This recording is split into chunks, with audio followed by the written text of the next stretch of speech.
Alors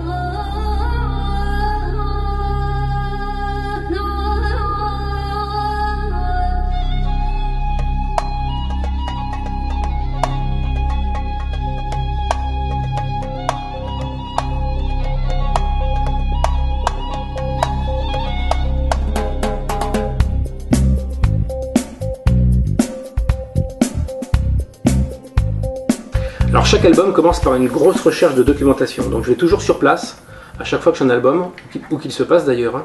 Et avec mon vieux Canon, eh bien, je vais faire à peu près 1500 à 2000 photos pendant une semaine. Je mitraille en fait, et je vais dans tous les endroits où vont se passer l'histoire.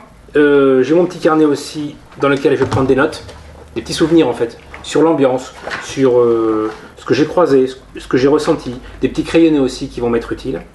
Une fois que je suis rentré chez moi, à ce moment-là, je m'installe à ma table à dessin, je tire mes photos, celles que je trouve les plus intéressantes. Donc en voilà une de New York.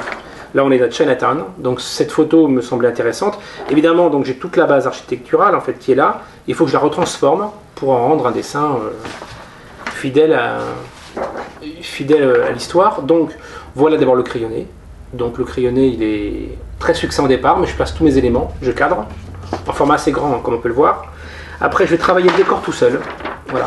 Je ne m'intéresse pas du tout au personnage à ce moment-là. Le décor tout seul. Une ville un peu morte, un peu vide, mais au moins tous les éléments sont là. Et après, au fur et à mesure, je vais intégrer mes personnages. Comme les décalcomanies que l'on faisait quand on était enfant. Enfin, moi, c'est ce que je faisais beaucoup. Et ce dessin vide va s'animer et on va avoir le dessin terminé. Donc voilà, entre la photo et le dessin terminé, on a une grande différence, mais en même temps une grande similitude, parce que la documentation était à ce moment-là primordiale. Voilà. Et on parlait des influences, et c'est vrai que je disais que Tintin était une grande influence dans mon travail. Je me suis rendu compte après coup finalement que ce dessin de New York, qu'on vient de voir ensemble, qui est parti d'une photo, il est quand même très proche du dessin d'un dessin de Tintin tiré du Lotus bleu, où Tintin est dans le pouce-pouce, on a la même ambiance couleur, on a presque le même cadrage. Donc ça c'est finalement, je pense que c'est l'inconscient. Voilà. C'est une image qui avait dû me marquer, je pense, quand j'avais lu l'album. Et qui était resté quelque part en moi, hein. Et quand j'ai fait mon dessin, peut-être inconsciemment, j'ai ressorti un petit peu tout ça. Voilà.